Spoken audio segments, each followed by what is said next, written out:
Assalamualaikum warahmatullahi wabarakatuh. Selamat pagi, selamat siang, selamat sore, atau selamat malam.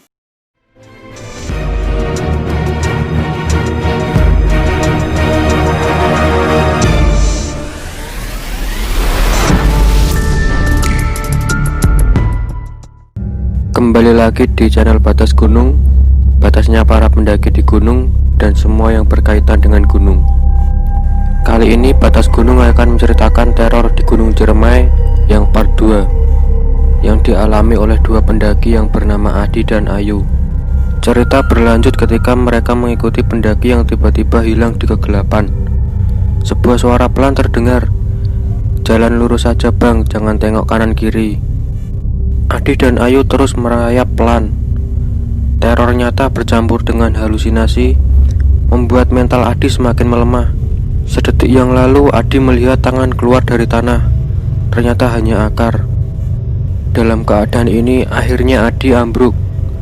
Suara istighfar pelan masih terdengar dari mulut Ayu. Adi terbangun saat merasakan air segar di mulutnya. Ternyata Ayu menuangkan air agar Adi siuman. Mereka mulai berjalan lagi. Keadaan sekarang terbalik. Adi yang hampir tidak punya tenaga dipapah oleh Ayu. Kelebatan-kelebatan bayangan masih terlihat di antara pohon. Di suatu tempat, Adi bahkan melihat kaki yang berayun-ayun. Tak berani memastikan kaki siapa.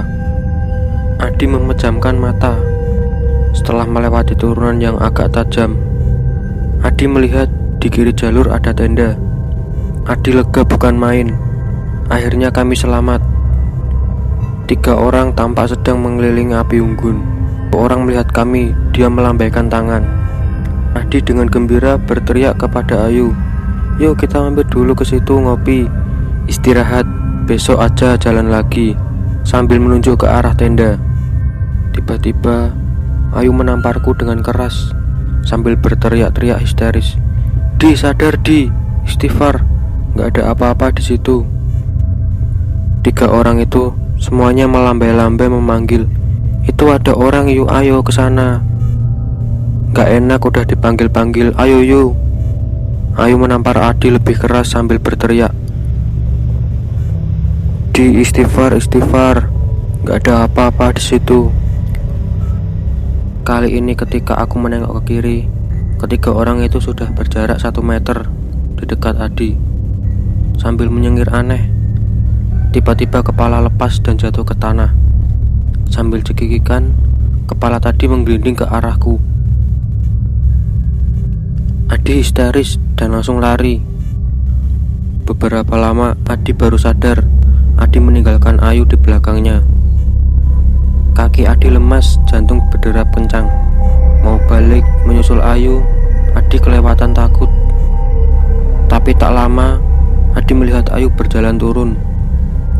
Begitu dekat, dia cuma menepukku, mengajak jalan lagi. Adi berjalan mengikutinya di belakang. Tapi pelan-pelan Adi memperlebar jarak dengan Ayu. Terus terang, Adi gak yakin Ayu yang jalan di dekat Adi adalah Ayu teman Adi.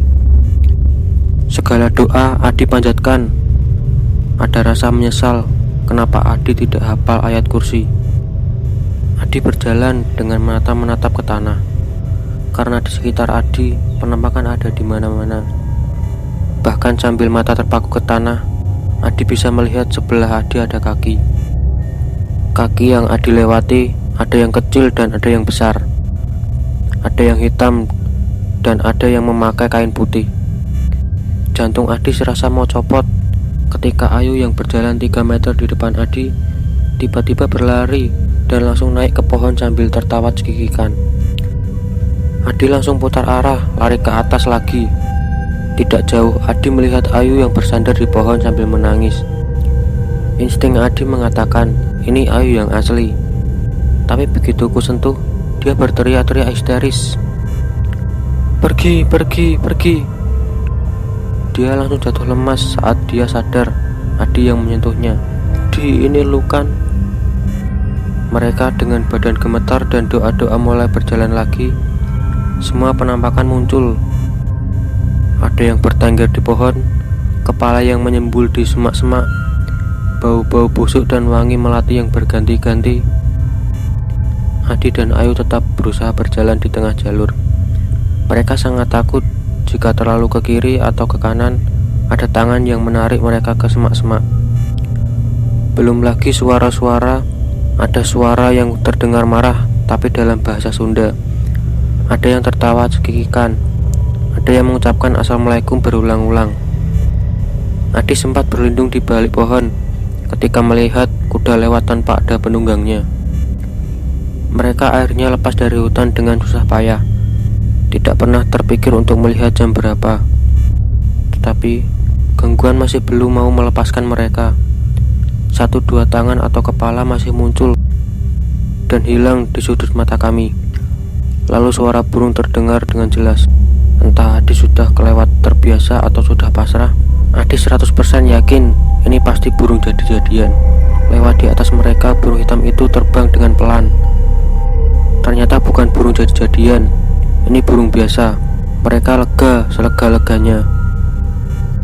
Adi mendengar Ayu istighfar pelan, lalu jatuh pingsan. Perasaan Adi kembali berantakan, apalagi ini. Sebelum Adi pingsan, Adi sempat melihat apa yang membuat Ayu tumbang. Di belakang burung tadi ada yang terbang mengikuti sebuah kurung batang. Sekian cerita teror di Gunung Ciremai Part 2. Jangan lupa subscribe dan nyalakan loncengnya agar kalian tidak tertinggal video berikutnya.